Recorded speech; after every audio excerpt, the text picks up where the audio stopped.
ప్రజాస్వామ్యం ఏంటంటే ప్రతి వ్యక్తికి ఓటు హక్కు అనేది కల్పించింది.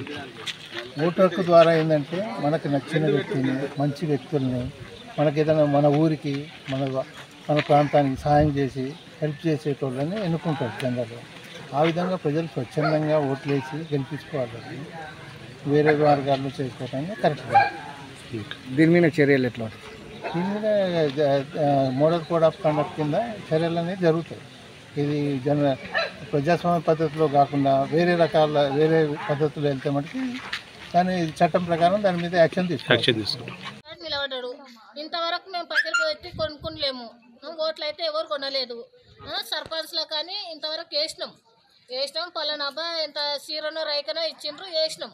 మా బుద్ధుట్టిన వాళ్ళకి గెలిపించుకున్నాం కానీ ఇప్పుడు ఏంది, ఇప్పుడు ఓట్లకు పైసలు పెట్టి కొని గుడికి వేయలే ఆడికి వేయాలంటే ఇంతవరకు గుళ్ళకి వేయలేదు, ఎక్కడ వేయలేదు.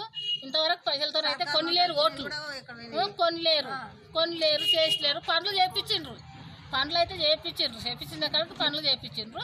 ఇప్పుడు మా పిల్లగాడు నిలబడ్డాడు. అయితే ఇప్పుడు పైసలు పెట్టి నువ్వు కొంటుండవు ఓట్లు. అయితే నా పిల్లగాడు ఏమైనా వేసుకొని వస్తే ఎవరు నా పిల్లగాడికి బాధ్యత చెప్పండి. ఇంకా ఆయన వచ్చింది కదా పోటీకి 60,000 70,000 ఇస్తాను లక్షలు. ఏం పేరు మీకు తెలియదా సార్? అయితే మీకు ఓటే కావాలనా లేకుంటే ఇట్లా కొంటే బాగుంటది? మాకు ఓటే కావాలి, కొనేది కాదు. ఇంతవరకు కొనలే. యా ఊర్లో కొన్నారు సార్?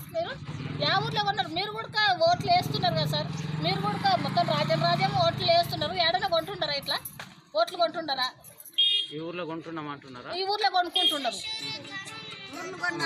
ఊరిని కొన్నట్టయితే ఇప్పుడు నాకు రేపు పొద్దున మా పిల్లగాడు గెలిచపోయానుకో, ఇప్పుడు పైసలు లేవు మా కాడ. అయితే ఎలక్షన్లకు కానీ నిలబడ్డాడు, సర్పంచ్ ఓట్లకు కానీ నిలబడితే ఇప్పుడు ఆయన వచ్చి నేను పైసలు పోసి నేను కొంటుంటా అని కొంటున్నాడు. ఇప్పుడు నా పిల్లగాడు ఏమన్నా చేసుకునే సచ్చే ఎవరికి 2 పిల్లలు ఉండరు. ఎవరికి బాధ్యత ఎవరు?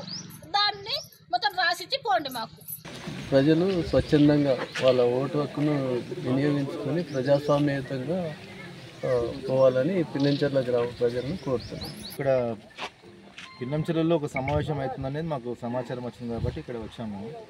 వచ్చేసరికి అందరూ కూడా వెళ్ళిపోయారు. మేము ప్రజల్ని కోరేది, ముఖ్యంగా పిన్నంచెర్ల గ్రామ ప్రజల్ని కోరేది ఏంటంటే, సర్పంచ్ ఎన్నికలు అనేది ప్రతి 5 సంవత్సరాల కోసం వస్తుంది కాబట్టి ఓటు అనేది చాలా అమూల్యమైనది. ఆ హక్కుని ఎవరు కూడా ఇక్కడ వేస్ట్ చేసుకోకుండా ఎలక్షన్లో పాల్గొని అందరూ కూడా ఓటు హక్కు వినియోగించుకోవాలని మేము కోరుతున్నాం.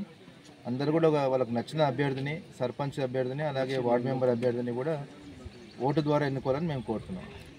తప్పుడు దారిలో లొంగకుండా ఎన్నికల్లో పాల్గొనాలని మేము కోరుతున్నాం. ఓటు అనేది మన సర్వ హక్కు. ఓటు హక్కు అనేది మన చాలా అమూల్యమైన హక్కు కాబట్టి దాన్ని అందరూ కూడా వినియోగించుకోవాలని మేము కోరుతున్నాం. అసలైన తొలి వెలుగు. ఫాలో వాట్సాప్ @తొలి వెలుగు official.